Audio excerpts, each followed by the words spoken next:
خلیج ہرمز جنگ یا امن کا آخری فیصلہ، ایران جنگ کے خاتمے کی خبریں اور ٹرمپ کا الٹیمیٹم بھی۔ جی ہاں، دنیا کی سانسیں تھم چکی ہیں کیونکہ خلیج ہرمز سے امن کا کوئی راستہ نکلنے کی امید نظر آ رہی ہے، لیکن ٹیڑھی کھیر امریکی صدر ڈونلڈ ٹرمپ اس جنگ سے باعزت واپسی چاہتا ہے، لیکن ایک بار پھر ایران کو آخری الٹیمیٹم بھی جاری کر دیا، یا تو بات چیت کی میز پر آؤ یا پھر شدید ترین بمباری کے لیے تیار ہو جاؤ۔ امریکہ نے اپنے آپریشن ایپک فیوری کو ختم کرنے کے لیے ایسی کڑی شرائط رکھ دی ہیں جنہوں نے تہران میں کھلبلی مچا دی، لیکن ایران بھی پیچھے ہٹنے کو تیار نہیں۔ ایرانی صدر مسعود پزشکیان نے واشنگٹن کو دو ٹوک جواب دیا، کہا جب تک امریکہ کے فوجی خطرات کے سائے منڈلاتے رہیں گے بات چیت کا سوال ہی پیدا نہیں ہوتا۔ تو ایران کا مطالبہ صاف ہے، پہلے تمام امریکی خطرات کو ختم کیا جائے تبھی بات آگے بڑھے گی، اور اس وقت پوری دنیا کی نظریں خلیج ہرمز کی ناکہ بندی پر ہیں۔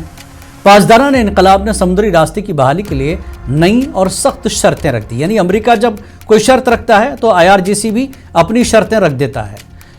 سیر پر سوا سیر۔ جی ہاں، ایک طرف امریکہ اپنے پروجیکٹ فریڈم کے ذریعے پھنسے ہوئے بحری جہازوں کو نکالنے کی کوشش کر رہا ہے، تو دوسری طرف ایران کے تمام پورٹس کا اکنامک بلاکیڈ بھی جاری ہے۔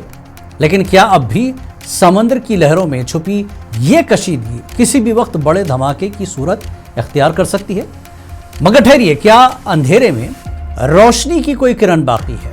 سفارتی حلقوں میں ایک 15 پوائنٹ خفیہ یادداشت کی باتیں بھی سنی جا رہی ہیں۔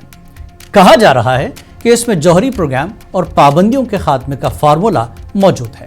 تو پاکستان اور عمان کا 3 فریقی امن منصوبہ بھی میز پر ہے، جبکہ چین، تہران اور واشنگٹن کے درمیان تناؤ کو کم کرنے کے لیے ایڑی چوٹی کا زور لگا رہا ہے، کیونکہ ٹرمپ کو اسی مہینے چین کا دورہ کرنا ہے اور امریکہ کے مفادات چین میں بھی کہیں نہ کہیں پھنسے ہیں، یعنی سیدھا مطلب ہے کاروباری رشتے خراب نہیں کرنا چاہتا امریکہ چین کے ساتھ۔ تو کیا اس مسئلے کا حل ایران کی جنگ کا معاملہ یہاں پر تھمتا ہوا دکھ رہا ہے؟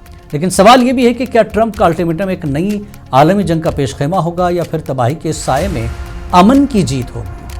تو ایران سے جنگ کے خاتمے کی خبریں بھی آ رہی ہیں، مگر کیا یہ طوفان سے پہلے کی خاموشی تو نہیں؟ آپ کو کیا لگتا ہے کہ عالمی طاقتیں اس خطے کو راکھ بننے سے بچا لے گی؟